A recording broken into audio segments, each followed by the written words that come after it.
In this episode of the Jock and Nerd podcast. So I had been at the studio almost a decade, 10 years at the Disney studio, when the old man himself, Walt Disney, decided that I was not an animator, that I belonged in his story department. We are honored to be joined by animator, filmmaker, storyteller, and legit Disney legend, Floyd Norman. You're going to hear him tell stories about Walt Disney, his time at the company, art, his career, and some awesome behind-the-scenes tales of the making of a recently released documentary about his career, Floyd Norman, an animated life that you can watch right now everywhere. Let's get to it. It's the Jock and Nerd podcast with your hosts, Anthony and Imran.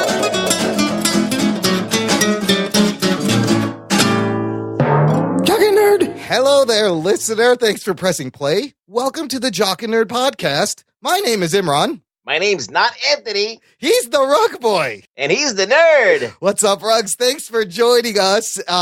We have a great episode lined up for you right now. Rugs, as you imagine, every episode of the Jock and Nerd podcast is someone's first episode, right? You never know who's coming in. Yeah. Of course. So we're going to take a couple minutes right here to talk to the new listener. Thanks for joining the show. And yes, the show is called the Jock and Nerd podcast, meaning there's usually a jock here, and that's my co-host Anthony. Bro, do you even podcast? Who couldn't make this one, but Rugboy, you were nice enough to fill in, and I can't thank you enough for. Hey, this is a great episode to be on. Absolutely. So if you are a new listener, this is what happens. Usually once a week, we post a geekerific show. Geekerific! It's kind of like a weekly geekly digest of comic book, TV, and movie-related news and reviews. And if you want to check out a sample of that, just check out the last show, episode 137, where we reviewed the whole season of Marvel's Luke Cage on Netflix. But in between those weekly shows, we hit you with some really great interviews. We've managed to talk to a lot of great people on the show. But this one listener takes the cake. Wouldn't you agree, Ruggs? Oh, my God. We're speaking to a legend here. It's amazing. You're going to hear an awesome conversation we had with Disney animator, filmmaker, storyteller, and official legend, Floyd Norman. Now, you guys may not know the name Floyd Norman right away, but I guarantee you have seen his work. Listen, if you watched anything from Disney, you've pretty much seen his stuff. I mean, the list of stuff that he's worked on, it's like, you want to go down the list, Imran? It's a lot. Look, listener, if you've seen any of these things, and this is just a portion of what Floyd has worked on, you know his work. Sleeping Beauty, The Jungle Book, Mary Poppins, Fat Albert, The Smurfs, Alvin and the Chipmunks, The Hunchback of Notre Dame, Mulan, Toy Story 2, Monsters, Inc., and that's just scratching the surface. And not to mention all the Hanna-Barbera stuff that he did, and just crazy. So Floyd started working at Disney in the late 50s, 1956, as a young man, as an in-betweener on Sleeping Beauty, and he's been working in the animation industry for the last 6 decades. He was the first African-American animator to be hired by Walt Disney. Wowie zowie! I mean, the man knew Walt Disney. He worked with him. Side by side in story meetings with Walt Disney. I don't know how many of people that can you say that you've met that have worked with Walt Disney. So how he ended up on the show, you're like, how did a little stupid show like this get Disney animation legend Floyd Norman? If you're asking yourself that question, that would be a very good question, right, Ruggs? Because we couldn't believe it. No, it was happenstance. Actually, we have a little bit of a tie.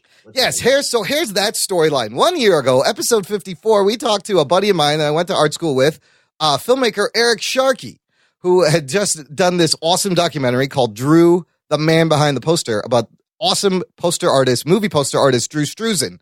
Another guy whose name you might not know, but whose work you've seen. I mean, if you've seen Star Wars posters, Back to the Future, any of this, you've seen. Amazing. Yeah, you've seen his work. So a year ago, we knew about this documentary. Eric's like, look, I'm working. My next thing is this documentary called Floyd Norman, Animated Life. And this documentary tells the story of Floyd, who's 81 years old right now. And he goes through his whole life story, his time with Disney, the twists and turns in his life. I mean, you have great people. You got John Lasseter in this movie. Sergio Aragonés is in this movie. Whoopi Goldberg, Leonard Maltin are all in this movie. directed by Eric Sharkey and his buddy Michael Fiore. So we have to, before we start, we have to say super huge thanks to Eric Sharkey, Michael Fiore Films, for the opportunity to chat with Floyd Norman. I want you to go check out all the great stuff they do at michaelfiorefilms.com. And if you check the show notes for this episode, jockandnerd.com/138, you will find links to everything we talked about. Listener, you don't have to watch this documentary before you listen to this episode, but I guarantee after you hear Floyd, you're going to want to run, not walk. You're going to want to run to your nearest iTunes, Amazon, VOD place, or your Netflix. It's on Netflix. And watch this documentary. It's amazing. It's a great documentary, and it's hopefully it gets some kind of Oscar nomination this season. Listen, if you know anybody that's into animation, it's inspirational to watch this story unfold. It's inspirational to hear how this person had this focus in his life and went for it and achieved it and was instrumental in so many ways. And like, it's just a great life to learn about. If you want to be inspired, if you want to just know a little bit about the inside of what an animator's life is like, or know like and little Disney tidbits culture. about Disney. Yeah. Absolutely. Look, I am so Geek boner. I can't wait to share this conversation to you. Let's get to the legend himself, Mr. Floyd Norman. The Jock and Nerd Podcast.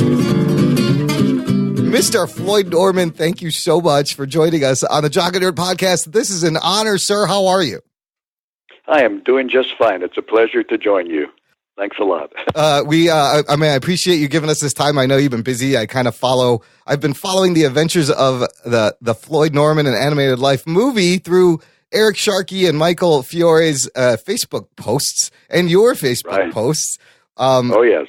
And it's been quite a journey. Like I actually went to art school with Eric Sharkey in the 90s. So a year ago, a year ago, we had talked to him and he told us about this project. And I've kind of been following this project ever since. And it's been just an amazing journey to watch this documentary. Oh, yeah. It's been an amazing journey for me to go through it. Even though I'm a filmmaker myself, I found this experience being on the other side of the camera really interesting. Yeah, being the subject of a film. So I wanted to start there and ask you, like, when these guys came to approached you and they said, "Hey, Mr. Norman, we're big fans. You're a Disney legend. We'd like to make a movie about your life." What went through your head?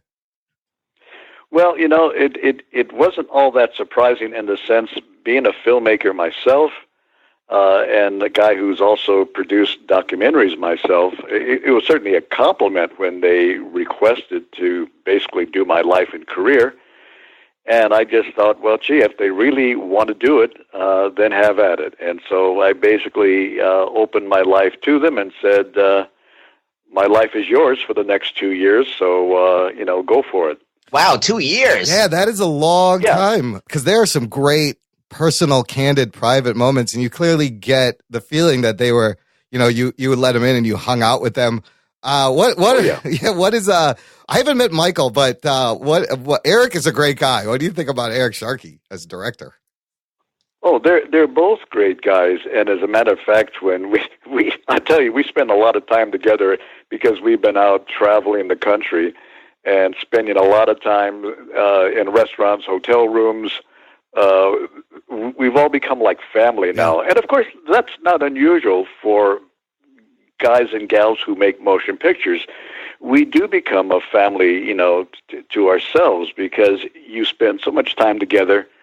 You are so connected by the project, and our lives just sort of intersect, and we become one big happy family.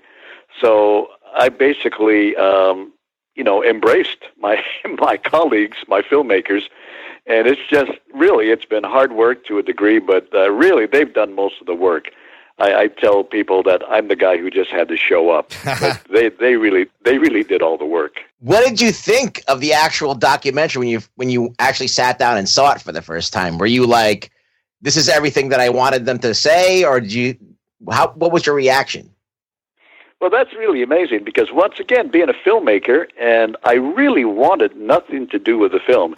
In that sense, I didn't want to do anything to influence the filmmaking or the filmmakers. So I I just sort of went about my life as I would normally. And I really, it sounds kind of weird to say that, but we were lucky enough to have access to the Walt Disney Studio, where they followed me around. And for about a year, the better part of a year, they sort of followed me around. I mean, including in my car at times, where I would have a cameraman in my car as I drove from meeting to meeting at the Disney Studio. And so the cameras were there in my home. When I went to my hometown of Santa Barbara, when I went to the Comic-Con in San Diego, when I visited the Walt Disney Family Museum in San Francisco. So, the cameras were there, and I didn't play to the camera or put on for the camera. I just went about my normal life and work with conversations, and they captured all this on film. And so I knew that they were filming me, but in a way I was still able to kind of disengage and just let it happen. Plus, you're a filmmaker. Yeah, exactly. I'm a filmmaker too, so it didn't really bother me that much. So the cameras kind of faded away pretty quickly, probably, to where, do you miss the cameras now? Do your daily life? You're like, hey, somebody should have filmed that. This was great. Yeah, that's right. Yeah, that's really weird. You should say that, because I almost felt I should have had cameras following me this past weekend. Yeah. Because we had so much fun and we had so many wonderful moments. I wish somebody had captured it on film. But unfortunately, there was nobody filming, so there you go. Well, these days, this day and age, there's a camera on you all the time somewhere. You just may not know about it. Yeah, I think you're probably right. I might have been filmed and didn't know it. For the listener, I cannot highly recommend this documentary, Floyd Norman, An Animated Life, more. It is so wonderful and so great insight into animation and the culture at Disney. It's on Netflix. It has you can get it on iTunes VOD. It's got a 92% rating on Rotten Tomatoes, which ain't too shabby, sir. Isn't that amazing? Yeah, I mean, I worked on Disney films that didn't get a rating. That don't hurt that high. Wow. and then you get to be drawn by the great Drew Struzan on the poster. What is that like? That is so amazing. Drew is such a wonderful guy, such a generous guy. He's a guy who has done posters for George Lucas, Steven Spielberg, and now he's done the poster for my movie. And boy, I can't think of a better compliment. I mean, it was such a wonderful thing. Drew actually is my neighbor here in Pasadena. Oh wow! So, wow! He lives down the street from me, so we are neighbors as well as colleagues and friends. I need to move there immediately. Yeah, everybody cool lives out. All the great creatives apparently live around Floyd Norman's house. Just down the just rename it like Legend Town. Yes, Legend Town. Oh my! Well, you know what happens. Pasadena is near Hollywood. It's near Burbank, Glendale. A lot of the studios. So if you work in the industry, if you live in Pasadena, you've got a short drive to work to get to Warner Brothers, Universal, Disney, any number of studios and companies, entertainment companies that are just down the road a piece. If you want to be in the business, you got to live where the business is a little bit. That's right. Yeah, you bet. That's exactly it. I thought it was really interesting when in the movie talking about your early childhood and how you just had the passion to draw, and the fact that Santa Barbara was this little creative hotspot bubble for artists, for musicians, for sculptors, filmmakers, and how much did that help influence you or keep you motivated to just keep drawing ever since you were little? Oh, yeah. Well, it helped immensely, and that's why I made a point of really talking about my hometown in the film, because unlike maybe a lot of cities across America, Santa Barbara was a creative center where novelists and writers, composers and dancers and poets and screenwriters and actors were all living and working, not so much working in Santa Barbara, but they lived in Santa Barbara because of the access to Hollywood, which is just 90 miles down the road. Yeah. So that gave us kids growing up in Santa Barbara the unique opportunity to be around professionals and to be encouraged by professionals. A lot of kids who were in my theater class in junior high school and high school went on to become actors and actresses. Guys that I went to school with became screenwriters or professional musicians. My high school teacher, my music teacher, was the brother of jazz legend Dave Brubeck. Wow. So I saw Dave Brubeck on a regular basis because whenever he came into town to visit his brother, there he was. And so, nearby Montecito, which is just down the road from Santa Barbara, a lot of movie actors lived in Montecito. So it was not unusual to see a movie star walking down the street or in the Vons Market shopping. So my childhood was different from most because I was just thrust into this creative community and nourished by it and encouraged by it. So whenever kids talked about, I'm going to Hollywood or I'm going to New York, the people said, hey, that's great, kid, go for it. Yeah. No one ever said, you're crazy, why don't you get a real job? Right. Wow. Yeah, I think that's what you would have heard had you grown up in Minnesota or Ohio. Oh, They would say, definitely. kid, go to college and get a degree and learn how to get a real job so you can make a living. This Hollywood thing or this Broadway thing is crazy, but for all of us, they told us, hey, that's terrific. You want to be a writer? Go for it. You want to be an actor? Go for it. And so that made my upbringing somewhat unique. And it's so important in the creative endeavors to kind of take it seriously. And, that happens to this day. I'm a son of Pakistani immigrant parents and I'm a working artist. I draw, I illustrate, I'm a graphic designer, but my parents always thought I was going to be a doctor or an engineer or that the art was a hobby. And it was hard to get support and continue your passion despite the fact that everyone around you thinks it's a joke. And I've always thought it's important to hang out with artists who are better than you because that is the only way you're going to get better. Yeah, that's true. That's very true. And I must say that along the way, when I was a kid, there were a few people who thought, you want to work for Walt Disney? It was like, is that a real job? I mean, I don't think anybody thought of animation back then as a real job. I mean, it is today, and certainly there are a lot of kids who are eager to get into the major studios like DreamWorks and Blue Sky and Pixar and Disney. Now it's a real job, but back in the 1950s, this was hardly seen as anything you could make a living off of, and boy, oh boy, you better learn how to do something else so you can earn a living. That is so interesting. It's interesting even in the 50s how huge Disney was, what a name it was, and I always wondered what people thought about Disney, at 20 years in at the time. Yeah, well, movie making back then, back in the 1950s, the public didn't really know much about filmmaking at all. I mean, they knew movie stars, and of course, everybody had their favorite movie stars, Gregory Peck or Joan Crawford, and you heard all of these names of the famous stars. But as for the rest of Hollywood, it was kind of a mystery, and so Hollywood just meant glamour and movie stars, and people would listen to the Academy Awards on radio. Yeah. And I don't mean watch it on TV. Wow. I mean listen on radio. Because that's how I was introduced to the Academy Awards, was not through television, because we didn't have a TV set. I listened to it on the radio, and I thought, whoa, boy, wouldn't it be something to one day walk down that red carpet at the Oscars? Well, one day I did just that. Wow. And it was like a kid's dream coming true, and I thought of myself like, 5 or 6 years old thinking, boy, if I could be in Hollywood and walk down the red carpet with movie stars, and then many years go by and here I am on the red carpet in Hollywood with movie stars. That's amazing. It is. It's kind of surreal when you think about it, but it actually happened. Do you feel like any different since the movie has come out and people have gotten a chance to see it and see your story? And do you find that there's people like coming up to you going, hey, I saw your movie in a kind of a different light. They're looking at you almost as a celebrity. Yeah, I don't see myself any differently. I must say, I am delighted that the people enjoy the film. That's what means a lot to me. One of the things Walt Disney taught me, he said, when you go to the movies, he says, let's say a Disney film that I had worked on, he said, don't watch the movie.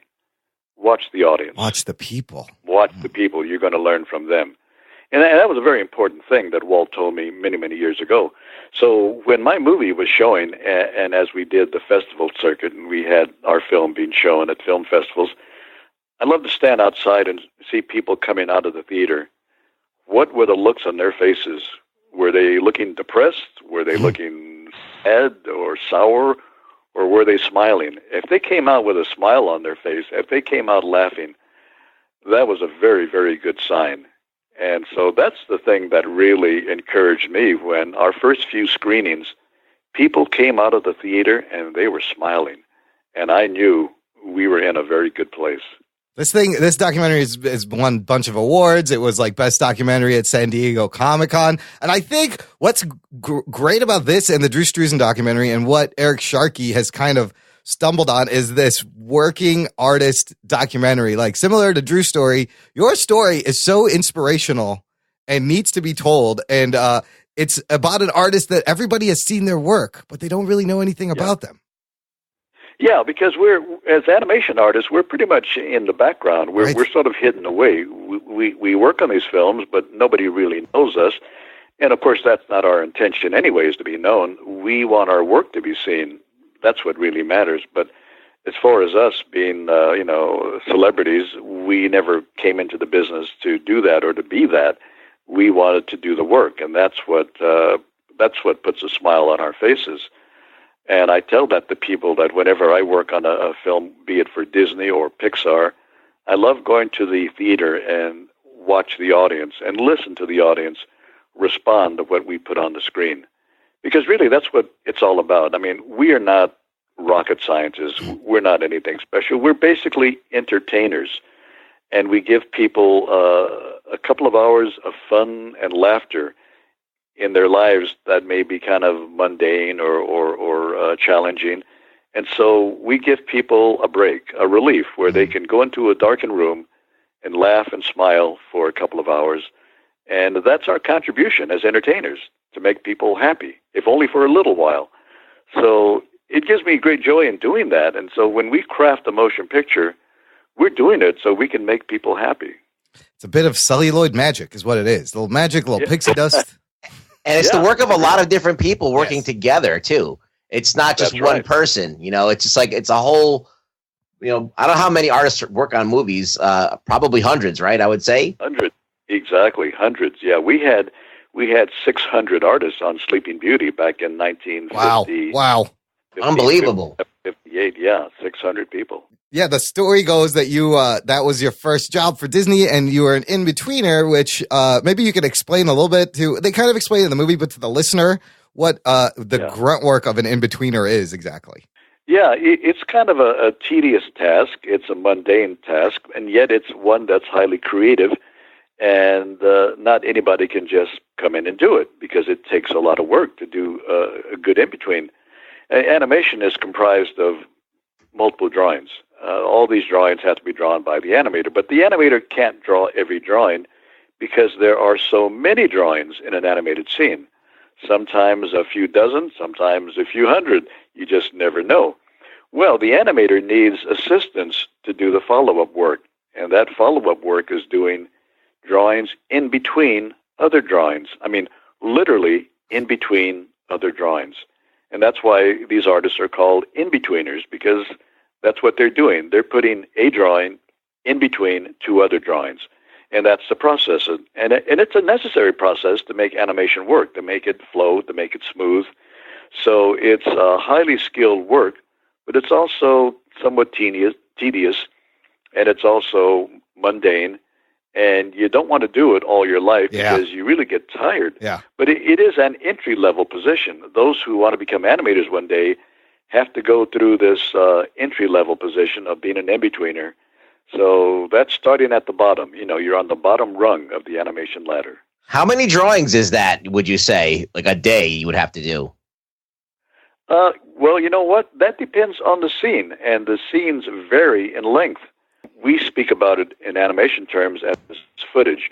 That is, you might be doing an animated scene that's 12 feet, or another scene that's 6 feet. Oh. Well, in those scenes will be multiple drawings, and those drawings could number a couple of dozen drawings, or maybe even 50 to 75 drawings. It's just whatever the scene requires. But whatever it is, those drawings have to be drawn by artists, and the animator cannot draw every drawing by him or herself. So that's why they have assistants who fill in all these additional drawings that are needed. Again, it's not a very creative job, but it is a very skilled job. And as animators, we need someone to do that job. How do you maintain sanity if you're in-betweening a lot? That's one question I had. Well, it's discipline. Yeah. Like anything else, you learn to do it, and you because it is kind of a mundane job. Eventually, you sort of do it just by rote. Now, still paying careful attention because you cannot be sloppy in your work. Right.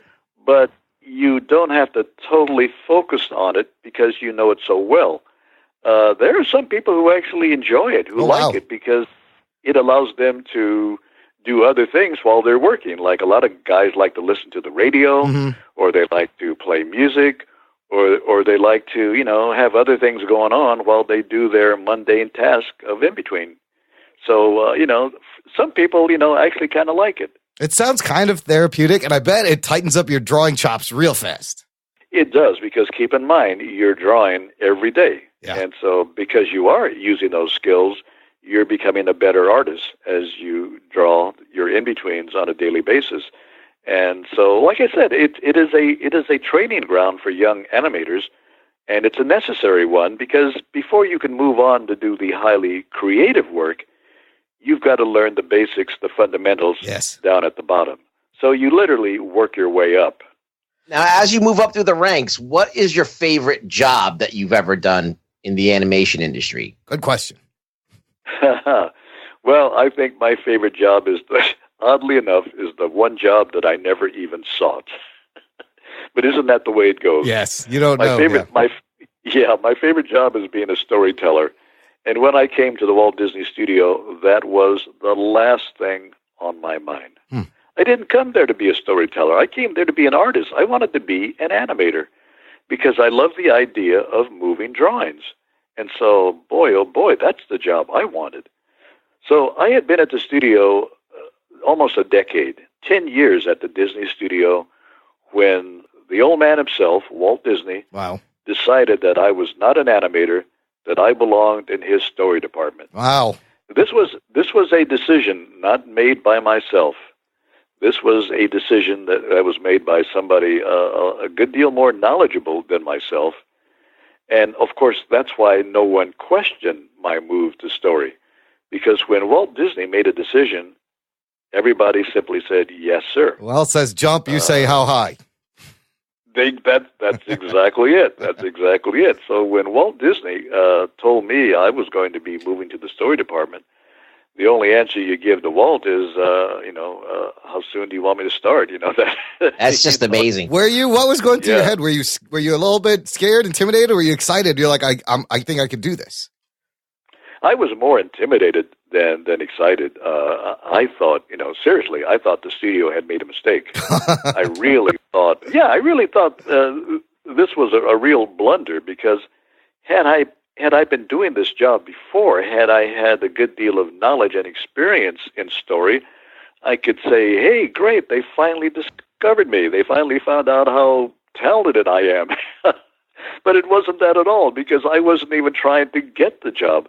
I was literally put into the job by a very important person, and that's where I remained for the rest of my career. Did you like it right off the bat?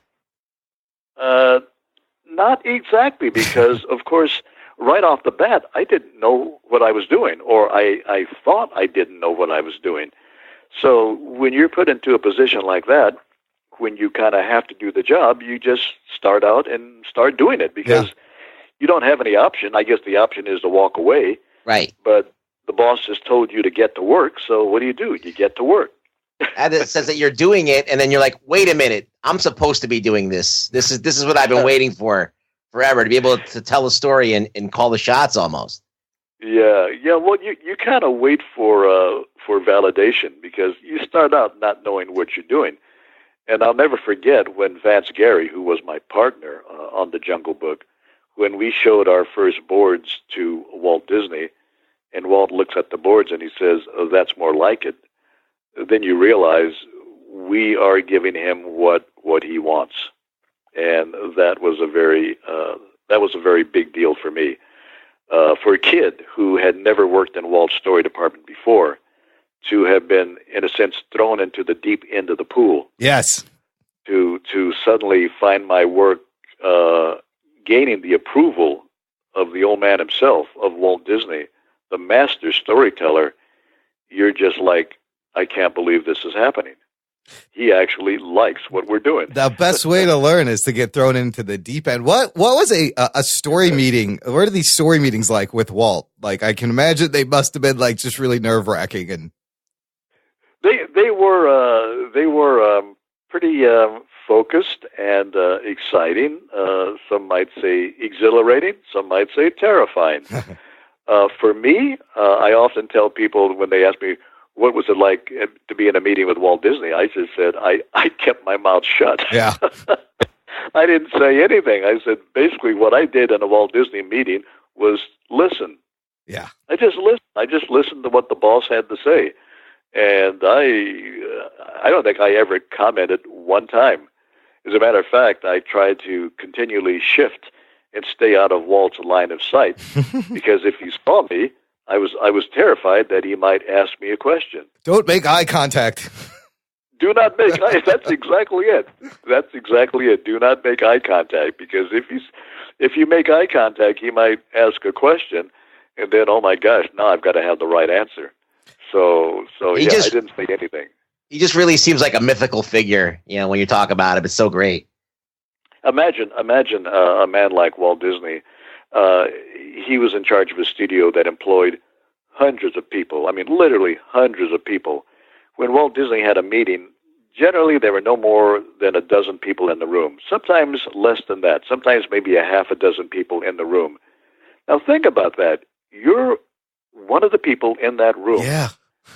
And that is crazy. That is crazy, because you think, out of hundreds of people, of all the people sitting in a meeting with Walt Disney, why am I here? All the people who want to be in that, who would kill to be in that spot.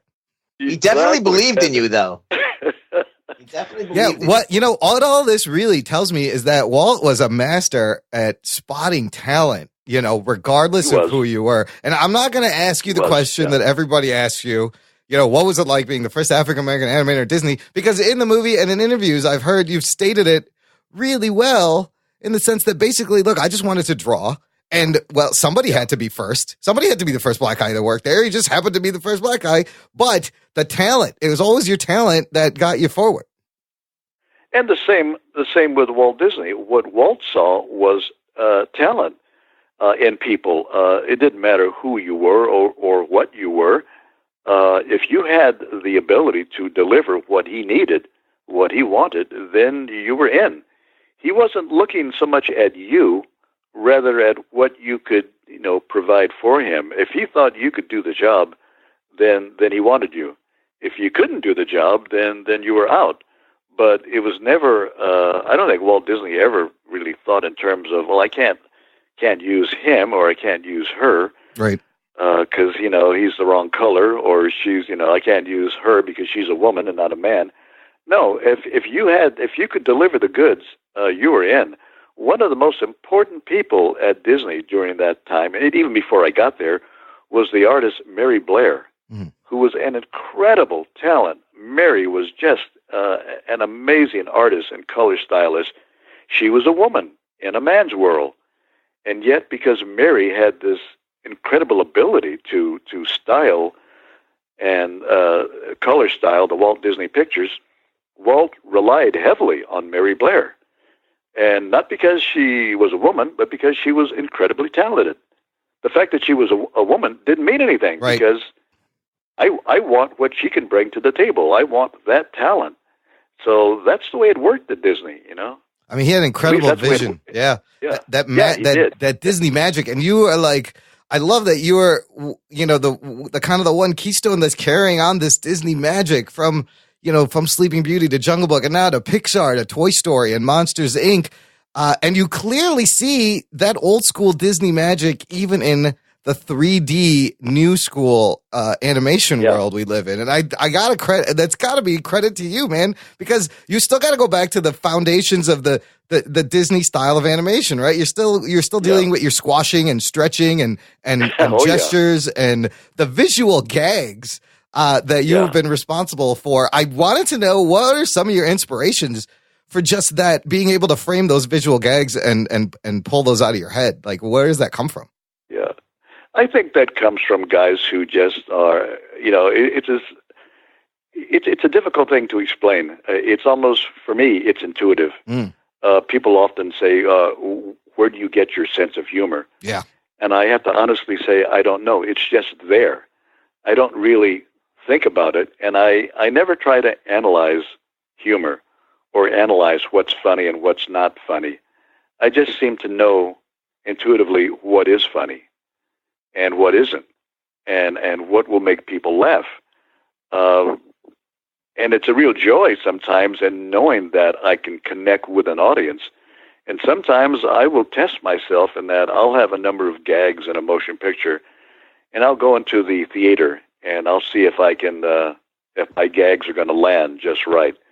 And when I hear the audience laugh at certain points in the film or at certain gags that come up, I know that I'm right on target and that I'm hitting all the beats. And that's a very good feeling to have that, because it gives me confidence in the work I'm doing. But again, it's just, we do what we do because it's just inside us. Yeah. I don't think there's a school that teaches humor. I think people are either funny or they're not. It's kind of as simple as that. And so I just happen to be blessed with being one of the funny guys. And so I tried to share that humor with the rest of the world. You're on your blog, you have that whole page of cartoons, and they're so great. Just, they're so lively and the quick fluid lines, and they're really funny and biting. Like, even the movie itself, I was surprised at how kind of critical it was of Disney, but you seem to have a love-hate relationship with Disney. Yeah, I know that's really interesting. And we've often talked about this, that how I can take swipes at Disney and I can take swipes at the Disney management. But I think smart men and women know that deep down inside, this is all coming from the foundation of love. Sure. Absolutely. I care about you. Yeah. I care about this company. I care about this company's legacy. I care about what this company means to people. And so when I take jabs at the Disney company or at Pixar or whoever else, I'm just having fun. Yeah. And I'm just saying, like, hey, no harm. I'm not angry at you. I'm not mad at you. I'm not thinking that you're a terrible person. I'm just poking fun at you. And I think most smart people are able to see that. And I did a ton of gags about our former CEO, Michael Eisner. Oh boy. And at times I was somewhat brutal to Michael Eisner, but because I knew Michael could take it. I knew he was a man who was confident in himself. He was a rich guy. He was the head of the studio. He was the big boss. So he can take a joke.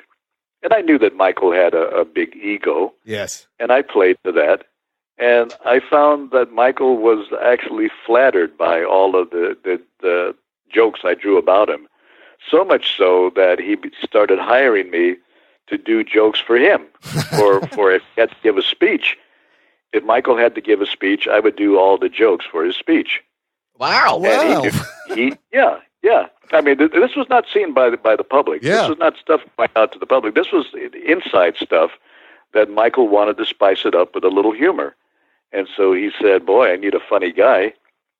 Get that guy who draws insulting cartoons about me. Because, who better? Yeah. Who better to do gags? So I spent my career making fun of everyone from Walt Disney to Michael Eisner, and it's what I do. And once again, it's never done. It never comes from a mean-spirited attitude. It always basically comes from love. Yeah, it has to. Yeah. Yeah, It's evident. Yeah. Yeah, it's evident. Yeah. Now you are, and this brings up the fact that you are kind of known as the troublemaker around at Disney. I want to know, Was there a gag or a stunt that maybe went too far that maybe you were like, oh, I think I pushed it, or that really got you in trouble? No, I can honestly say that we've never truly gotten in trouble. With one exception, I think we got almost sort of in trouble, and not with everybody, just by middle management. Back in the 1980s, the Walt Disney Company had a company newsletter, and I think it was called the Disney Newsreel or something like that. But it was internal. It was a company newsletter that was circulated among the Disney employees, and nobody from the outside saw it because it was an internal newsletter. Well, one April Fool's Day, we published a fake Disney newsletter where we basically did, jokes about the company, and we revealed future Disney plans. One gag was that the studio was going to build a theme park in China. That was considered a hilarious joke. Well, today that joke has come true today.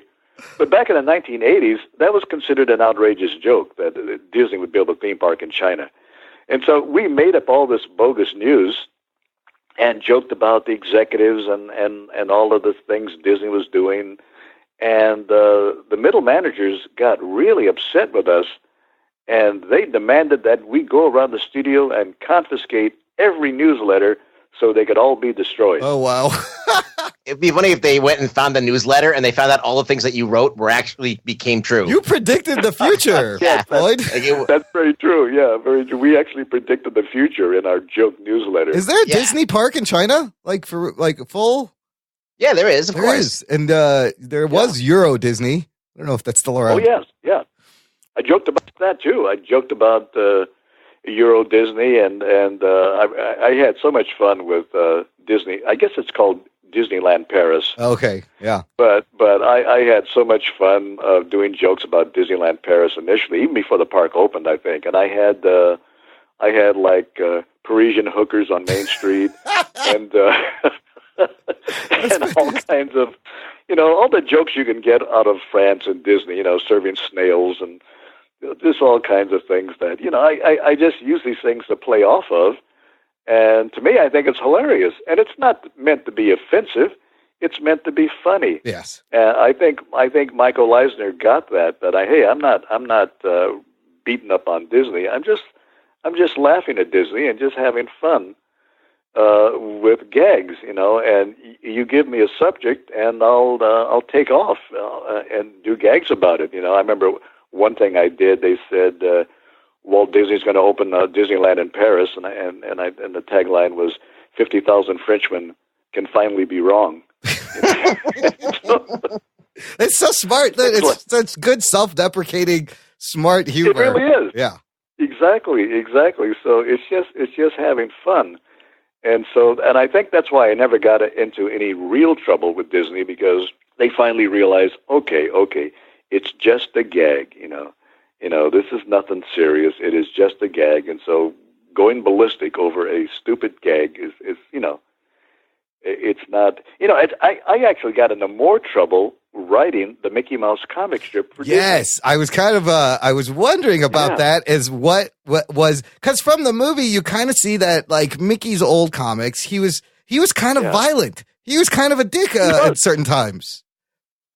Mickey was he was really a radical in the old, comic strip back in the 1930s and 40s. He was a feisty, spunky little guy, and he was doing all kinds of things.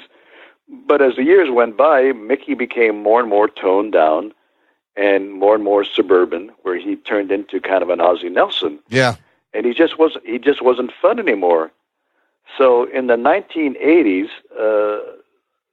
once again, it wasn't a job that I wanted, but I was selected to write the Mickey Mouse comic strip, mainly because my boss said, I don't have anybody else to write it. that was the excuse. That was his big excuse. Nobody wants to do this. Here, you want to do this? I would have loved to have done that, because you get a chance to put your name on something, and it's just by you, Yeah, except that I never put my name on it because it always said Mickey Mouse by Walt Disney. Oh. So my name was never, ever on the strip. Oh, wow. Where were you Yeah. taking Mickey in these strips that kind of rubbed them the wrong way, maybe? Certain gags. Okay, I'll give you one example. In one Mickey Mouse, I think it was a Sunday page I did, Goofy had bought a satellite dish. Oh. And being Goofy, he's stupid. He didn't know what the satellite dish was for his TV set. He thought it was a bird bath, so he put it in his front yard, and all the birds were, Yeah. playing around and on the satellite dish, using it as the bird bath. Well, believe it or not, some satellite company thought that the Walt Disney Company was satirizing them, Oh, no. and they launched a lawsuit against the Disney Company because they claimed that Walt Disney was beating up on their satellite technology. Oh, my God. Wow. So I was literally called into Disney's legal department, as I had been many times before, and they were saying, "What's the meaning of doing this gag about satellites? Satellite TV. What are you trying to say about satellite television?" And I'm saying, "I'm not trying to say anything. Don't you realize that the character's name is Goofy? This is just a stupid gag. The guy's name is already Goofy. There's no subtext here." Unbelievable. And so that was the thing that always got me, going, that people were always looking for subtext in the Disney gags, and there was no subtext. It was simply a stupid gag. That's But hilarious. somebody would always find a way to be offended by something in a Disney gag because they were convinced that Walt Disney was picking on them. That's just insane. Or make it. Like, you think people are touchy now? I know, you know? this it's surprising. Some things don't change. They're like, "Hey, why are the birds shitting on this satellite? What are you trying to say about this?" Yes, exactly. They're looking for subtext, and there isn't any. There isn't any. It's very progressive of you, first of all, in the 80s to even use a satellite. Like, who had satellite TV in the 80s? Like, that was even a thing? Oh, yeah. A few people did. Also, Yeah. I also think, like, when we overanalyze Shakespeare sometimes, I kind of feel like the same thing. I feel like, hey, maybe Will Shakespeare just meant this as a joke, and we're reading, and I've spent 3 hours in my high school English class, and maybe he didn't intend all this. He's just writing stuff. Yeah, exactly. He's just having fun and writing stuff that amuses him. Yeah. And years later, we analyze it, and we're trying to find all of the hidden stuff that's in there. What was he trying to say? What was Shakespeare really trying to say? And maybe he wasn't trying to say anything. Nothing. It was a fart joke. That's funny. it. Yeah. So it's really funny how these things work out. After these messages, we'll be right back. Hey, Imran. Hey, Rugboy. Wouldn't it be great, since we're putting out all this content, that our listeners could support us? And maybe we had some kind of, website or a way for them to do that? Rugs, that's a great idea. Give me 1 second. I'll be right back. Jock and Nerd. Okay, it's all set up, listener. Just visit jockandnerd.com/Patreon. Wowie zowie! Patreon is our virtual tip jar where you can donate any amount of money either per month or a nice large sum all at once. And on that Patreon, you get bonus content, as Imran mentioned. But if we hit certain plateaus every month, we improve our production quality. We get better equipment. We get on more platforms. It only helps us. So please get onto patreon.com/jockandnerd or jockandnerd.com/Patreon and support the show. Jocktastic! I hear change jingling in your pocket. Do it!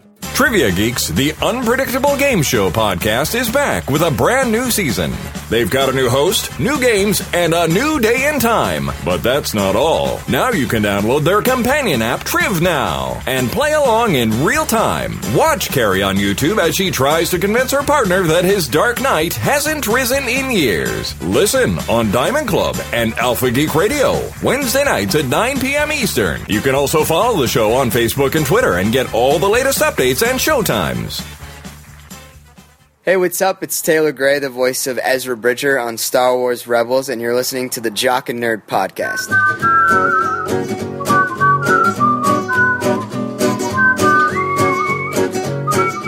So your story after that, like this documentary, again, watch this documentary. Your story after that, like you get fired from Disney shortly after that? Well, no, not shortly after that. I didn't get fired at that point until the early 90s when our publishing department went through a major overhaul. And that's nothing unusual because departments tend to do that every so many years anyway. It's just sort of the nature of the beast, the way corporate America works. So my department in Disney Publishing went through a management change, and they brought in new vice presidents, and a lot of the staff got let go. And so I was one of the guys who lost my job. Now, this was hardly a tragedy, even though I find this amusing that I was actually offered free therapy for Wow, really? for the loss of my job. Yeah, I was offered therapy. I don't need therapy because I lost my job. I've lost a job before, you know. This is not something that is so weird and strange and unusual. Like, I lost my job. I need therapy. Nice of them to offer, I guess. It was nice of them, Yeah. but I simply went down the street to Walt Disney Feature Animation, Yeah. where my buddy, a kid that I had hired years earlier, a buddy named Gary Trousdale, was developing a motion picture called The Hunchback of Notre Dame. Ah, And I said, Gary, I think what you're doing is most unusual. I think this is a really strange idea to want to take Victor Hugo and do an animated cartoon musical. But I said, what the heck? I think it's a weird idea, but let's do it anyway. And so I asked Gary to hire me on The Hunchback of Notre Dame, and he did, because he owed me a favor. Wow. That's a good thing about hiring enough people. Then they have to hire you in return. karma comes back around. Yeah, karma. Yeah. So Gary hired me to work on The Hunchback, and so I did that, and that, you know, and I thought I was just going to do one movie for Disney, but then that one movie was followed by another movie, Mulan, about the Chinese girl who joins the army, and that was followed by another film and another, you know, and so before you know it, another decade has passed. Yeah. As you've worked on film after film after film, and that's the way my career has gone. One thing leads to another. It's so amazing, like the different eras of Disney that you have been a part of. Like you talk about Mulan and Hunchback, how like I remember that part. Disney was really big. Like that was the most lovable Hunchback you'd ever seen. Like talk about falling in love with a Hunchback creature. Like it was great. Oh yeah. Well, it was a very interesting time. It was Disney under new management. Yes. At the time, you know, Eisner and Wells were still the chiefs of Disney, and our bosses at Animation were Peter Snyder and Tom Schumacher. And we had a good run. Animation had a darn good run. Their films were, you know, making money, hit after hit after hit. The chairman of the film division was Jeffrey Katzenberg, until he had a falling out with his boss, and then he left to join Steven Spielberg and David Geffen and form DreamWorks. Yes. So it was a very exciting time, and I even considered maybe going to DreamWorks because a lot of my pals did that. But then I realized, you know, I'm not really a DreamWorks guy. I'm probably a Disney guy at heart, and so I might as well just stay right where I am. The one company that I did go to that wasn't a Disney company at the time was Pixar. Yes, let's get into that because I wanted to know in the late 90s when they kind of like, hey, come over here. We could use you over here. What kind of challenges did you have moving from 2D to all of a sudden this newfangled crazy 3D animation that looks amazing? Well, that was no challenge at all in the sense that what I did at Disney and what I did at Pixar was pretty much the same. The only thing that had changed were the tools, a different tool set. Mm-hmm. Now instead of paints and brushes and pens and pencils, now digital technology. So only the tools had changed. The storytelling, the filmmaking was exactly the same. Sure. Yeah, I was doing the same job, essentially.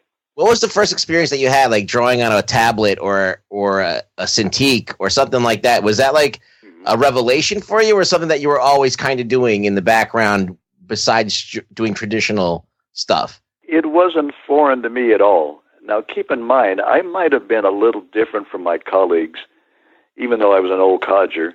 I embraced digital technology, and I was one of the first guys to bring a computer into my office at Disney. Oh, wow. Yeah, I was one of the first, and I was one of the older guys, too. I wasn't like a young kid. Yeah. But I brought a Macintosh into Disney in the early 80s. Apple had just shipped their first Mac back in 1984. And wow.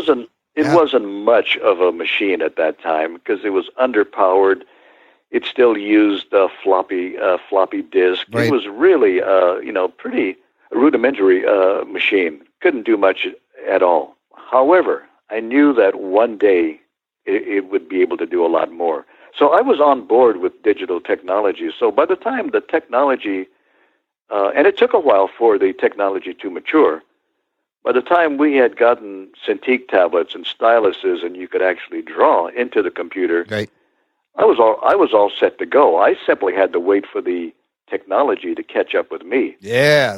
I was Wow. ready for it. Ahead of the I curve. was ready for it. It's just that the technology wasn't ready. And so it was kind of clunky and clumsy, but eventually they began to get it right. And when they finally got it right so that I could pick up a stylus and draw into the computer, Yes. well, I was all ready to go because I saw this coming years earlier.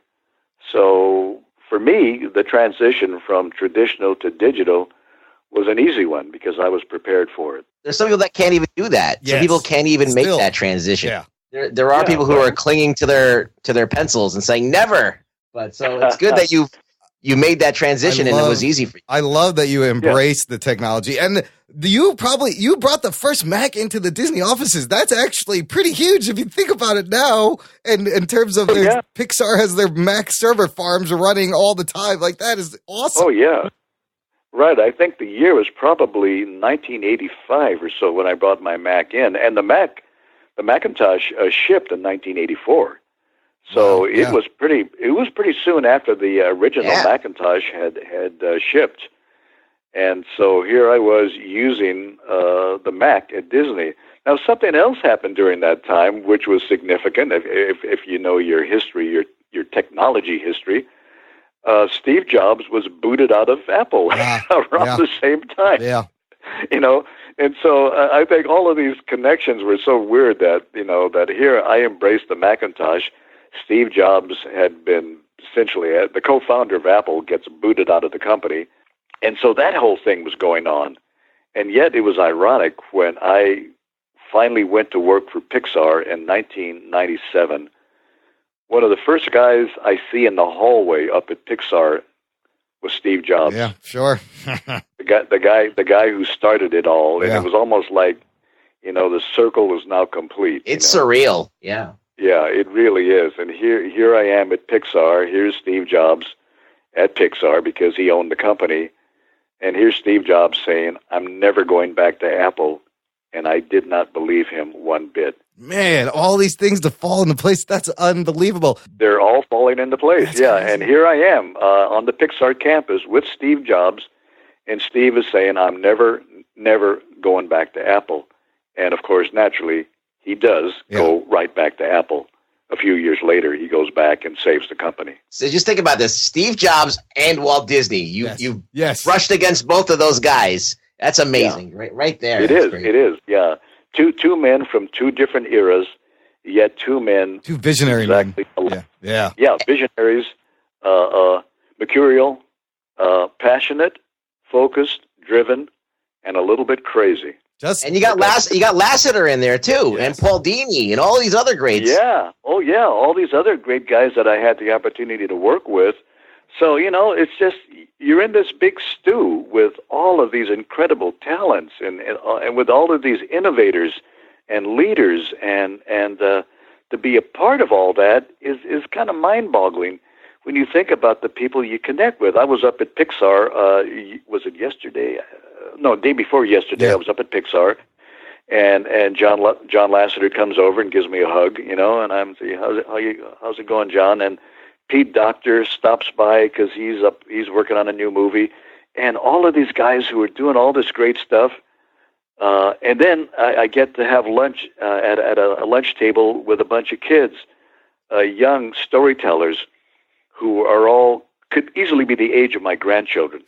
And here we are sitting around the table talking story.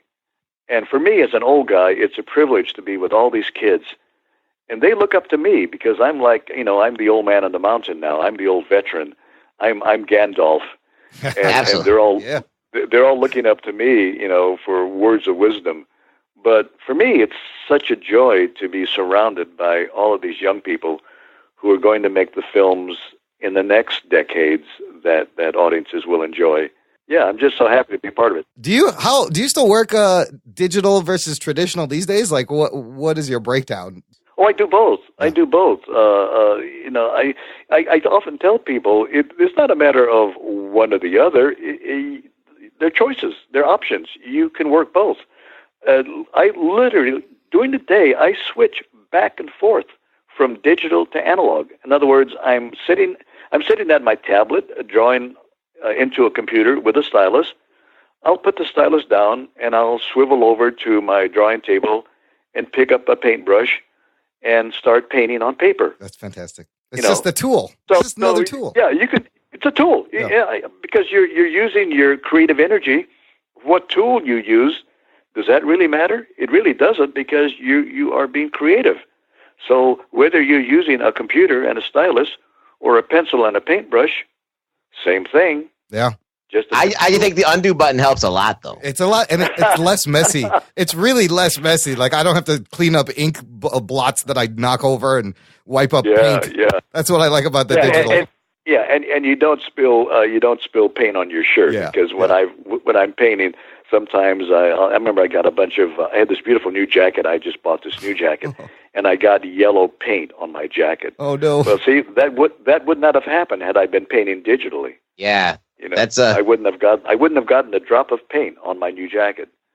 I like analog art problems. Analog art problems. Speaking of creativity, the moment where in the movie where you reveal Disney kind of forced you to retire at 65, I was first of all shocked, but I've always thought that, like, I don't understand when artists retire, because you don't ever stop being creative. You don't ever stop being an artist. The whole concept of retiring as an artist makes no sense to me. Yeah, it really doesn't make sense. And artists really don't retire, or they shouldn't retire. I don't know why any artist would ever want to retire. Because really, you're going to get better, technically. Yeah. Of course. Yeah. Well, that's your whole being, is being that's what makes you you. Yeah, it is. Now, but keep in mind, in a corporate setting, if you work in a studio that is essentially owned or run by a corporation, they look at things a little differently. They look at the balance sheet. They look at how much money you're earning compared to your age and that kind of thing. And I understand this because it's pure economics. If they can take this older worker and move him or her out, bring in a young kid just out of college and pay him or her half the money you're paying this old guy, it just makes good economic sense to retire the old guy and bring in the young kid. So I get it. It's not like I don't understand what corporate America is doing. I just wish they wouldn't do it so often. Yeah. I get it. I get it. So, I love how you're like, you know what? I'm just going to hang out here. Well, that's fine. I don't work here. Yeah. The fact that you have a retirement card and it's still an employee card at Disney is so awesome. It is, and of course this whole thing started because I was hanging out at Disney. I mean, I really did not work there. I was coming into work every day. I would find an empty office and sit there and work there all day. What did you work on exactly? Oh, well, at the time I started doing this, I was actually writing a book. I was writing a book for my publisher, Focal Press, had engaged me to write a book about... Focal Press is very big in the educational market. They sell to a lot of colleges, universities, and art schools. And they thought a book from me, based on my experiences at Disney, would be something they could market very well in high schools and universities. So I was writing a book for them, and I thought, well, what better place to write a book on animation than the Walt Disney Studio? So I grabbed an empty office. I brought in my computer. I found another large screen display that was just sort of sitting in the corner. So, wasn't being used, so I grabbed that and put it in my office. And, it became my workplace. Here I was working in a place that no longer even employed me. How ballsy is that? That's the ballsiest thing I've ever heard. Yeah. In truth, Disney could have called security and had me hustled off the lot. Absolutely. It was entirely within their right. But they were yeah, cool. Exactly, and they would have been right in doing so because I was no longer a Disney employee. But because I didn't cause any trouble for them, they allowed me to just hang out until I began doing work for them. And then, believe it or not, I was actually working on Disney projects as a freelancer or a consultant. Yeah. So now I had a little more reason to be there, although they still could have told me to leave because HR says that consultants are not really supposed to be working on site. So anyway, I still could have been booted off the lot with the company being totally justified in doing so. I mean, you know. But anyway, yeah, they miss the Floyd Norman energy. Like you can't not have the Floyd Norman around. That's Now, right. They would have missed that. Yeah. One question is, when they were filming the documentary, were you rehired by Disney, or were you still kind of freelancing at that point? Because now, not only are you going in there and you're not working there, but now you have a camera crew in there. Well, that was a very interesting situation, and it's amazing how we were just lucky. The luck was on our side. We began filming at the Walt Disney Studio totally undercover. We should not have been. Yeah, we should not have been filming. Disney could have called security and said, "These guys don't belong here. They shouldn't be filming here. Get them off the lot." But no, we were audacious. We just kept on filming, and we went over to we left our campus over in Glendale and went over to the Disney studio in Burbank because I said, we should really film on the Burbank studio lot because that really is that's ground zero for Walt Disney. That's where everything is. And so we began shooting over there, once again, totally unauthorized. But one of our camera crew guys was wearing a shirt that said Lucasfilm or Industrial Light and Magic. Yeah. Now, at the time, Disney had just acquired Lucasfilm. Oh, yeah. So when people saw us filming and the guys wearing Lucasfilm T-shirts, they automatically assumed, oh, these guys must be here they work from here. Lucasfilm, and they're probably shooting something for George Lucas. Wow. And so clearly all of this is legit, so we'll just leave them alone. Wow. That's great. Because isn't that amazing? That's awesome. But we were still in violation of company policy. Now, it gets even better because as things went along, some real Disney producers needed to produce a segment for something they had in mind. And they met with our producers back in New York. We thought at the time what they wanted to do and what we were doing, it kind of blended together. And they thought, well, gee, maybe we could use some of this footage you guys are shooting. And so we had kind of an arrangement that we would shoot stuff and the Disney guys would get some of the stuff we were shooting to use in their film. Now, by doing that, now we had true access to the Walt Disney Studio lot because now it was official. Now we were shooting stuff for Walt Disney. And so now we had total access and it was all above board. No longer did we have to hide under, a cloak of cover. No longer did we have to pretend like we should be there. Now we could actually be there openly because Disney had given us their approval to shoot on their property. Wow. So it's amazing how these things came together, how they all worked out, how because of this agreement with Disney, now we were no longer in violation of trespassing. So it is amazing how things on this film just worked out together. And the fact that I did this Dalmatian piece for Disney, they were able to document that whole thing because they were able to come to the Disney lot to attend pitch meetings and film the whole thing. What a stroke of luck. Disney's permission. Yeah, it really was an incredible stroke of luck that we were able to shoot inside Disney with Disney's permission and get all this stuff on film. That ordinarily would never have been allowed to happen. So if you guys watch this documentary, you're seeing something that had, like, a lot of things had to happen for this to coalesce. It really was a miracle. Stars have aligned for what happens. Oh, yeah. And I mean, this is amazing. One of the beauties of this documentary is that it is educational. You can show this to animation students, art students. It's inspirational in terms of your story and how, your passion keeps you moving. And also, it's very redeeming for Disney because I walked away thinking, It is. look, You Disney's cool. You feel good about this. Yeah. Yeah. And the thing that I think is a real joy, when you look at the cover of my DVD and you see my face on the cover, I like to remind people, I said, look, everybody, you're going to see the story. You're going to watch a movie about a black man. Yeah. And this movie has absolutely nothing to do with race. Yep. And I think that's significant. Everybody wants to bring up the topic of what's it like being the first African American at Disney, and I say that's not what this is about. This is not about the color of my skin. This is not about my race. This is not about a black man. This is about a young kid who comes to Disney, who gets a marvelous opportunity to work for Walt Disney, and this is my story. And it's not a referendum on race. Yep.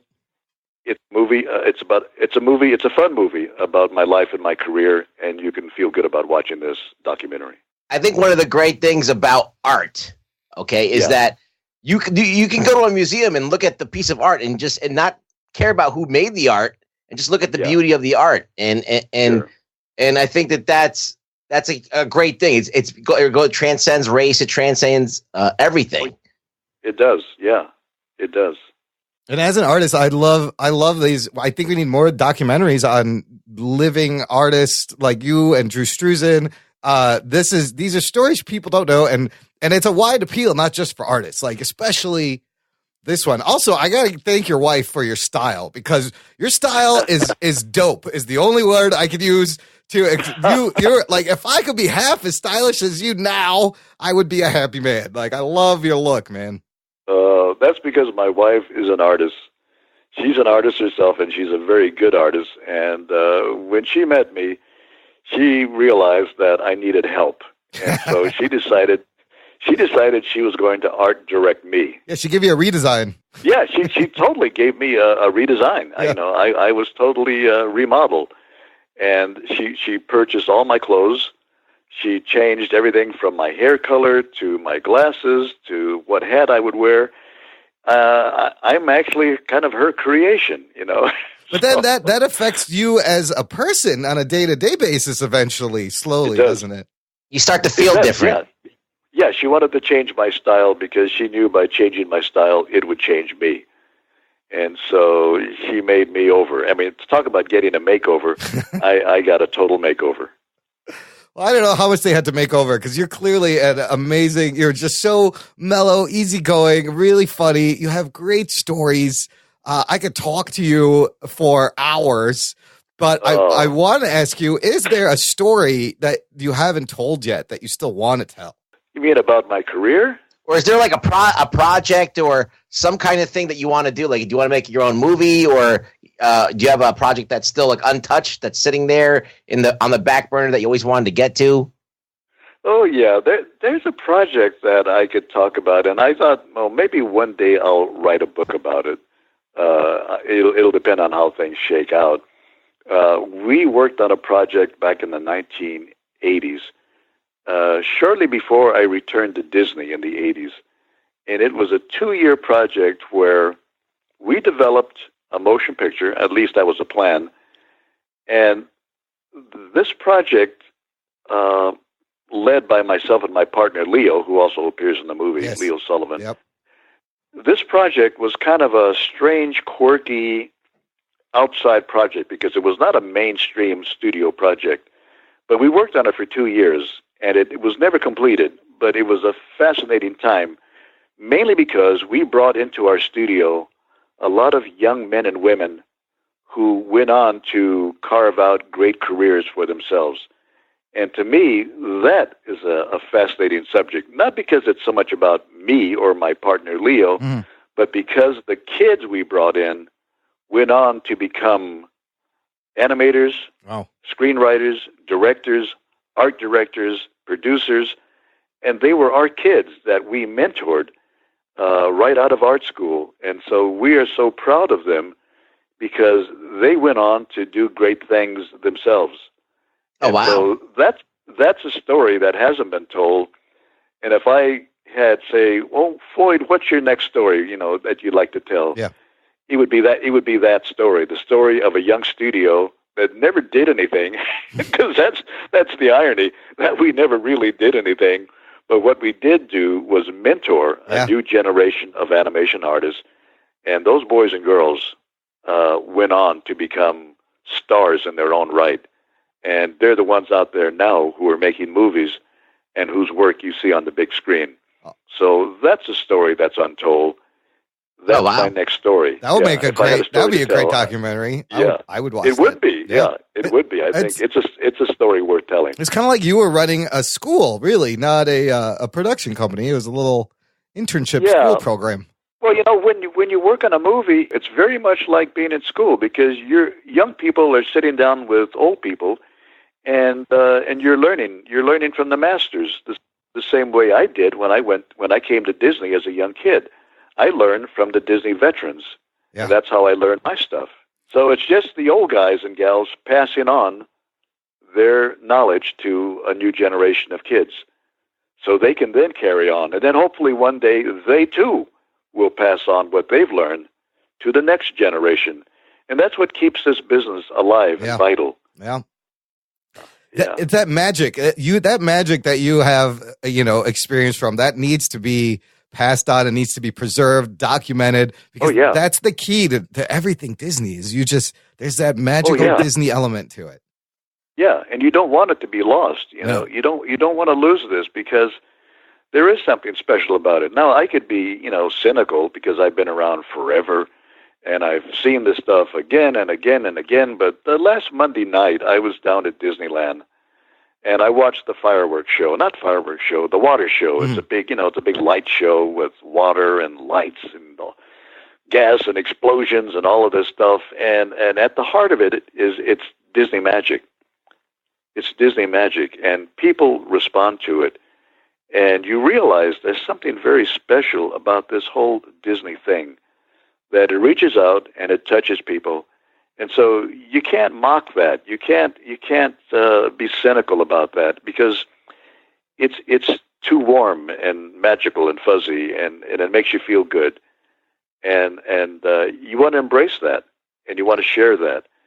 And so even though I've seen it 100 million times, I go back to still Disney. Makes you smile. The magic is still there. I mean, even the designing of the thought and everything, like the parade is meticulously designed. I went to art school with, in the 90s at Pratt. We had a illustration teacher who had a studio down in Florida I think in the park, and he would design these parades, but he would have projects for his students where they would just go to a big crowded area in Disney, and he would tell his students, okay, you got 20 minutes, draw this giant crowd. And it was just an exercise in moving your arm, getting fluid, getting the lines down, getting the composition in one big kind of snapshot. Yeah, that's great. That's a great exercise. I've always wanted to try that. It sounds really hard. That's how artists grow and learn, by getting out there and stretching themselves. Well, you talk a lot about the Disney magic and all the great things about Disney, but I just wonder, is there anything outside of Disney that piques your interest, that you're a fan of as well? Is there anything that you've seen in your lifetime or that you're looking at now that is inspiring you?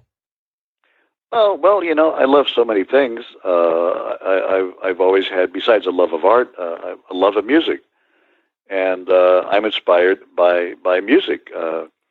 And everything. I go from concerts, from symphony orchestras that I've heard play here in Los Angeles and in Pasadena, to rock concerts, because it's all music.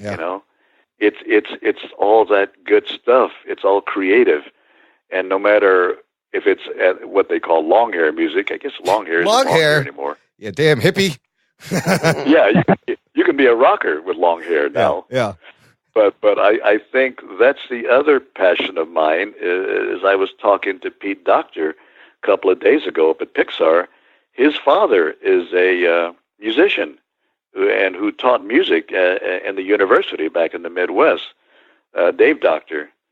And Pete has two sisters who are professional musicians. And we all share this love of music. Pete plays double bass. I played violin. Oh, you do play an instrument. That's awesome. I do, yeah. I played several when I was a kid.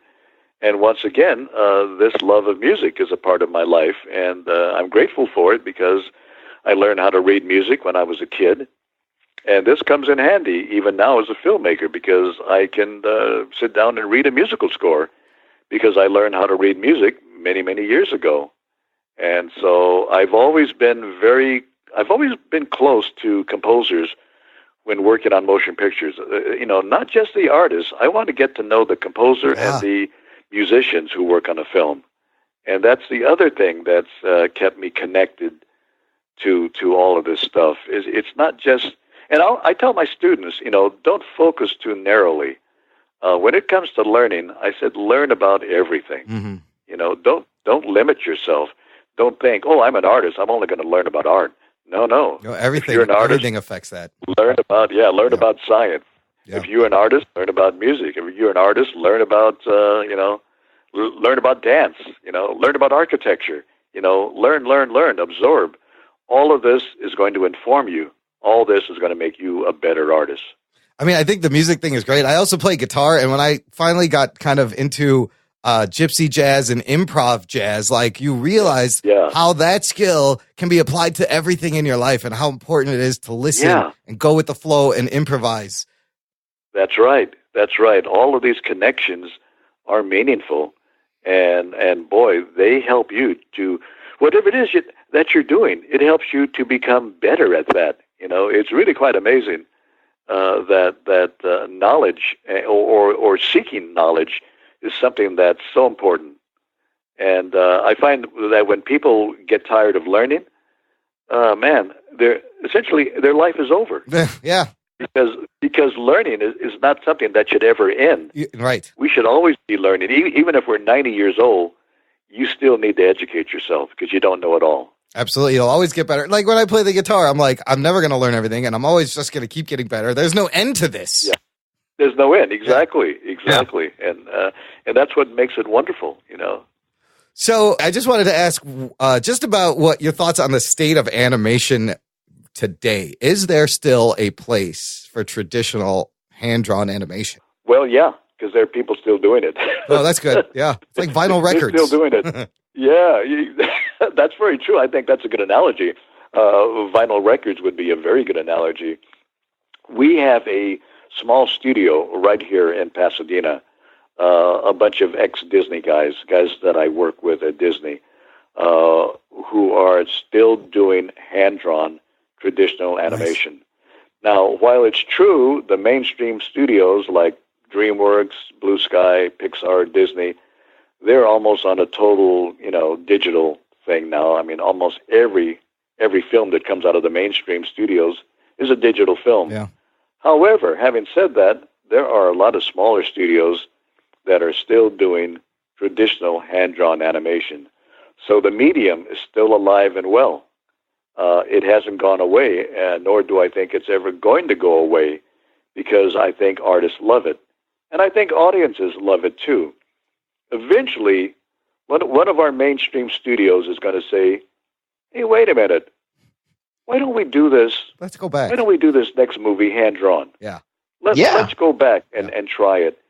And I think once audiences see a hand-drawn movie again, this old-fashioned thing called traditional hand-drawn is going to be new all over again. Sure. It'll be fresh, yeah. So it's going to happen one day.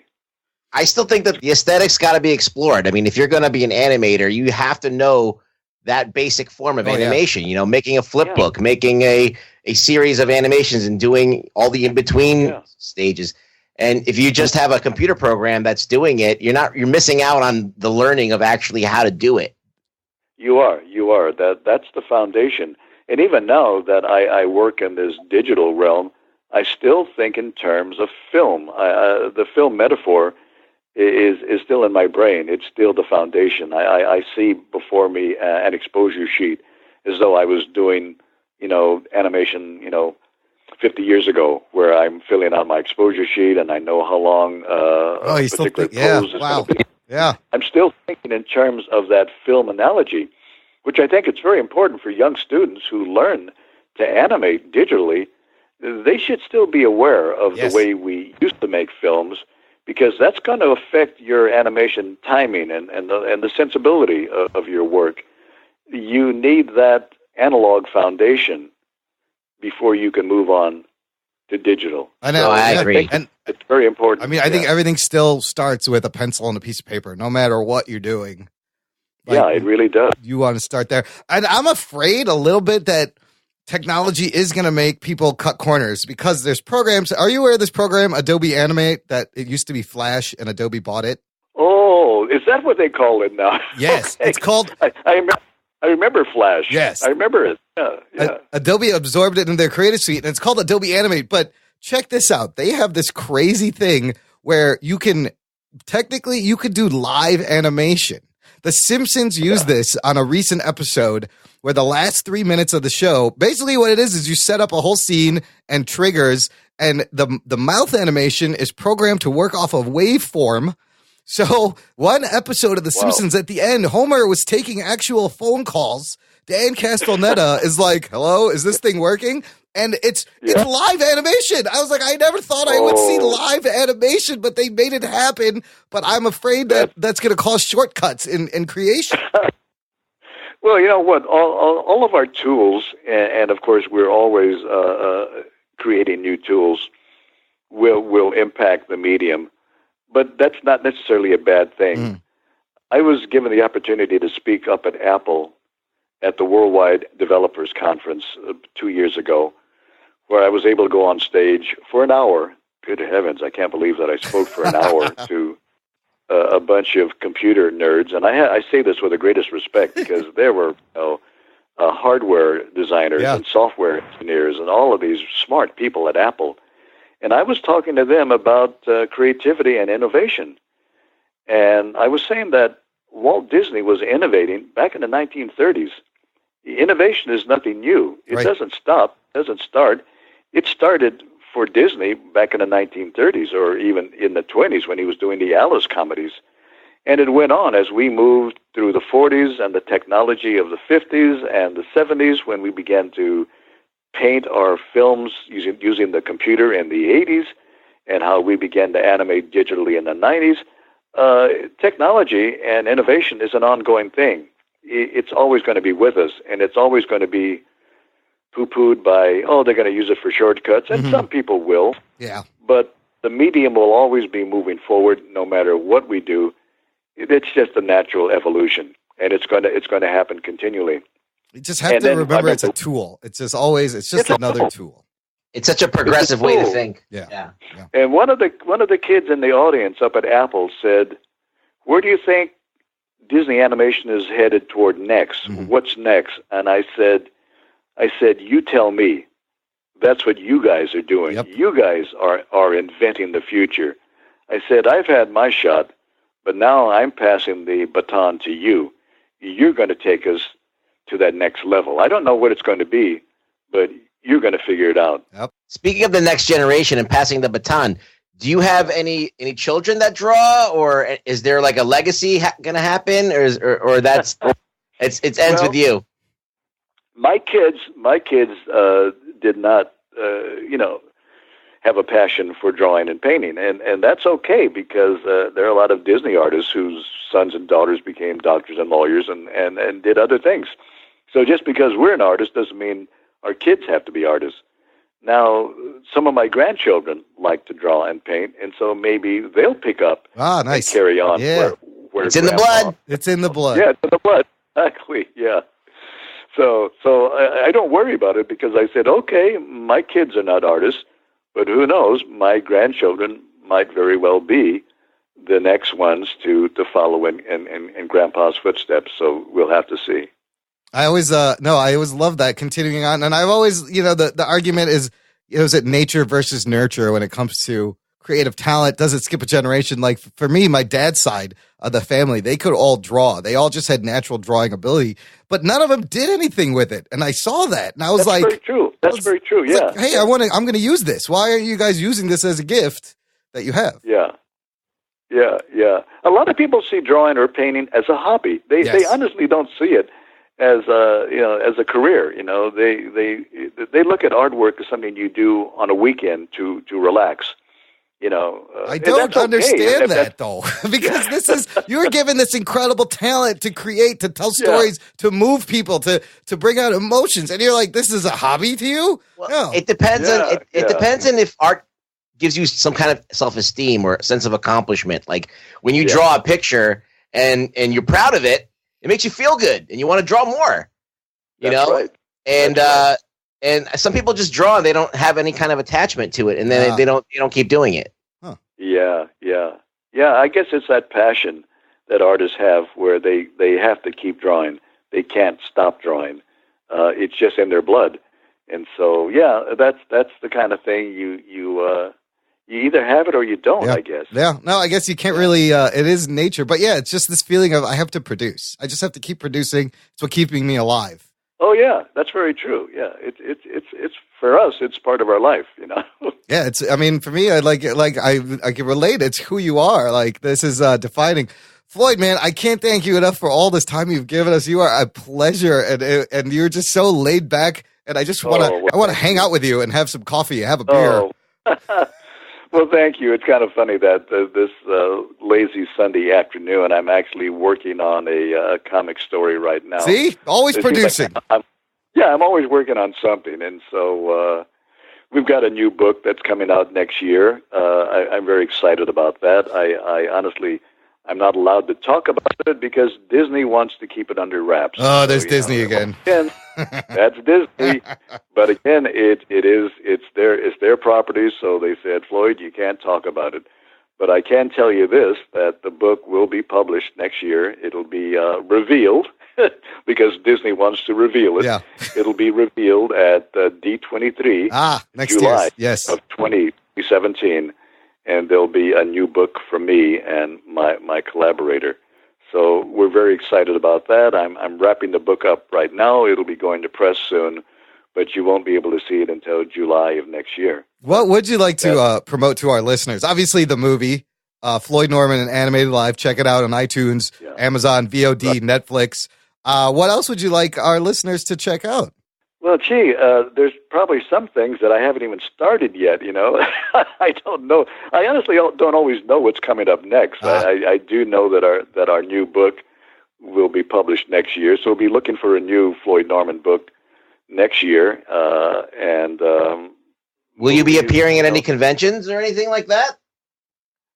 More than likely, I probably will, although I haven't made any arrangements just yet because the movies kept me so busy. Yeah. In the next couple of weeks, I will be appearing at CTN, the Creative Talent Network Expo that we do every year in November. So we do that right here in Burbank, and all of the animation studios in the area participate. So there'll be artists and they're from DreamWorks, from Disney, from Pixar, from everywhere, from Blue Sky, even Blue Sky back. I need to move out there. Yeah, even they're coming out. Yeah, so we're going to have a big show here in Burbank for 3 days. The show usually runs Friday, Saturday, Sunday, right here in Burbank, and there'll be a lot of artists. Artists even travel here from Europe. Oh wow! So we might have a few animators from Europe who'll be here in town. But it's always exciting and a lot of fun. And, boy, we had a great panel last year when the Rat's Nest showed up. That is, all of the Disney artists who were looked upon as the bad boys back in the 1970s, I guess. Guys like Brad Bird and John Musker and Henry Selick and all of these guys who went on to become stars in animation. At one time, they were regarded as the bad boys of Disney. Nice. And their room was actually called the Rat's Nest because they were such a recalcitrant, unruly group. But they all went on to become successful film stars as filmmakers. So it's like the Rat Pack of animation. Fun stuff like that. Yeah, exactly. It was the animation Rat Pack. So fun stuff like that happens at CTN. And, of course, it's an opportunity for industry veterans to mingle with students and wannabes and animation hopefuls. We all get together for those 3 days in Burbank And for the kids, they love it because they can meet their heroes. For us old-timers, we can meet young kids eager to get into this business. So, we have a great time. It's always a lot of fun. That's fantastic. I'm jealous I can't be there. I know. I can't imagine hanging out with all those people. I'll also put a link to your blog in the show notes for this episode, as there's a lot of great insight to the culture and the industry in there. Right. I write the blog whenever I have the time. Sure. I used to try to do a daily blog post. I'm so busy doing jobs that I can't do it daily anymore, but I try to at least post something new every week. So, so people can always check out the blog and see what I'm writing about. That's awesome. Okay, I will release you to your Sunday afternoon and let you relax and / get back to work while you're relaxing. Yeah. I just want to say that it's been an honor talking to you. You're an amazing person, and I'm going to show this documentary to as many people as I can and get them on the Floyd Norman train there. Well, they got to see all these accomplishments that you've done and how you great untold story that needs to be told. And I'm crossing my fingers. I want to see you guys on the stage at the Academy Awards accepting the Oscar. Would that be something? That would be amazing. That would be a miracle. I can't believe that would ever happen. But it might happen. Never know. So it's technically on the short list, right? To be considered for nomination, I believe. Well, we are on the list. We haven't made the short list yet. But you're I think on the list. That's coming. We are on the list, and now we're hoping to make the short list, but we haven't made it yet. So I think it's going to happen. I think so too. You guys, you're winning. You win. You see these movies that win these string of awards, and they at different festivals, and they usually end the whole run with an Oscar nomination. Yeah. So, it's going to be. It definitely deserves it. Sharkey and Fiore did an incredible job with this incredible story. They truly did, and that would be a real joy to see these guys pick up an Oscar. I can't think of anything more fulfilling than that. I mean, have you seen Eric Sharkey's first movie where before the Drew Struzan movie? Oh yeah, we were talking about that just over the weekend, and from where he came from to this, it has Adam West in it. Come on, he went from Adam West. I know. I know. It's just, but a young filmmaker's got to start somewhere. Yep, absolutely. So you got to make your bad movie before you make your great movie. Absolutely. So and he's got lots more. Yeah, this is fantastic for artists, for just people looking for a good story. And if you love documentaries, check out Floyd Norman and Animated Life. Thank you so much, sir. I can't thank you enough. This has been, I was so geeked to talk to you, and it was everything I hoped for. You're just, it's an honor. Well, thank you. It's been my pleasure. And I tell you, my whole career has been my pleasure. So I'm just happy to share it with the rest of the world. And it comes across that very way. Inspiring. Yes. Yeah. Well, thanks a lot. It's been great being with you. The Jock and Nerd Podcast. Wow, Ruggs, let me tell you, when Anthony and I started this podcast way back in March of 15, way back in the late spring, March 2015, I never imagined that we would get a chance to talk to an actual Disney legend, and that just happened. There's somebody that it was so cool that someone had to make a documentary about him. What a cool cat. Be honest, were you a little nervous maybe? I was. To him? I usually always have something to say, but I had to kind of pick and choose my things because I didn't know if I was going to sound like an idiot in front of this guy. I mean, I always sound like an idiot, but come on, you don't want to embarrass yourself in front of Floyd Norman, or this guy was such a class act, A cool cat, the man knew everyone. And I was a little bit nervous too, but once you watch this documentary, Floyd Norman, An Animated Life on Netflix, iTunes, Amazon, you see how just easygoing and friendly he is. And he's just heard, listener. He is exactly that person. We could have talked to him all night long, and he had such great stories, and you could tell he's got tons more great stories. Well, I'm hoping that they go for the Oscar. I mean, they've been talking about this movie being on a list for the Oscars for documentary. And if it wins, we will have had a second Oscar-winning person on this program. Correct. Terrific. Oh, I can't wait for that to happen. For your consideration, look, listener, if you know someone who can sway the Oscar nominations, push them towards this movie. Look, check out the show notes, jockandnerd.com/138. You will find links to Floyd's blog, his IMDb page, where you can see the movie, Michael Fiore Films. And again, thanks to Eric, Michael Fiore Films, Erica, the PR girl who I emailed back and forth to set up this interview. He's just so charming. It was so great. It was such an honor. And I still can't believe we actually talked to Floyd Norman. That was awesome. Another one in the books, dude. That's right. So, listener, this is it.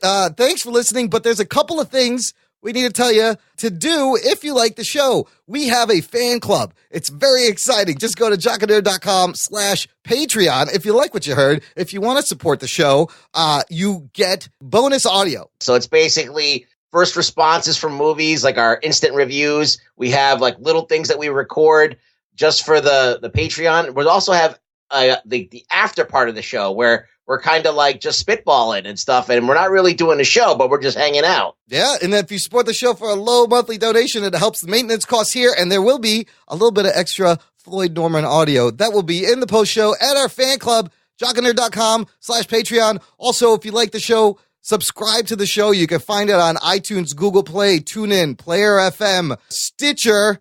Just visit jockandnerd.com/review to take you to the iTunes page. You can leave us a nice rating and reviewing. And finally, Ruggs, what do we always tell the listener? They got to do the one thing, if anything. I want you to find a buddy who likes Disney. Everyone loves Disney. Find someone who's a Disney fanatic. Run up to them and give them one of these. Jockey Nerd. And then run away. And then when they come and find you and ask, hey, what was all that about? You can tell them to come listen to an awesome interview with Disney animation legend Floyd Norman. Tell a friend. Spread the geekery. Yeah, let everyone know about this podcast. If this is your first time hearing it and you liked it, spread it around. Disney's, people who just are crazy Disney fans. Everybody knows one person. That one person who still is into it, and they're adults maybe, and they don't even have kids, and they just love going to Disney, and they love all things Disney. This is the show for them. This is also the show for anyone who just wants an inspirational story. He gave some great advice for young artists, for animation, and just in life in general that we can all live by. Floyd's such a cool cat. Should we tell them though that we kept the cursing and the ball jokes to a minimum this time? We did. We were very respectful. It was usually this show is explicit, but it wasn't necessary. I just I said shit once or twice. Something had to go in there. Yeah, you had a couple of it wasn't that bad though. It wasn't. You, Rugboy, you behaved yourself very well. I can't thank you enough for joining me on the interview. No problem. I think I said balls once though. You did. You said that was ballsy, but that's fine. Yeah. I think he appreciated all that. Ruggs, tell the listener where they can find you. You can find me on the interwebs or on your Twitters at Really Rugboy on Twitter. You could shout out at me, send me a message. I usually answer everyone back. I got nothing else to do. You need someone besides David Mobley to talk to on the Twitter, people. So every day, 50 times a day. This guy. I have one super fan. I'd like to get 2 or 3. Help the Ruggs out. Follow him on Twitter, and thank you, listener, for hanging out with us, checking out the Jock and Nerd podcast. My name is Imran, and my name is Rugboy. He's the Rugboy, and he's a nerd. And we'll hear you next time.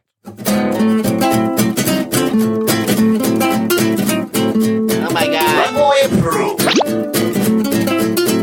Jocktastic.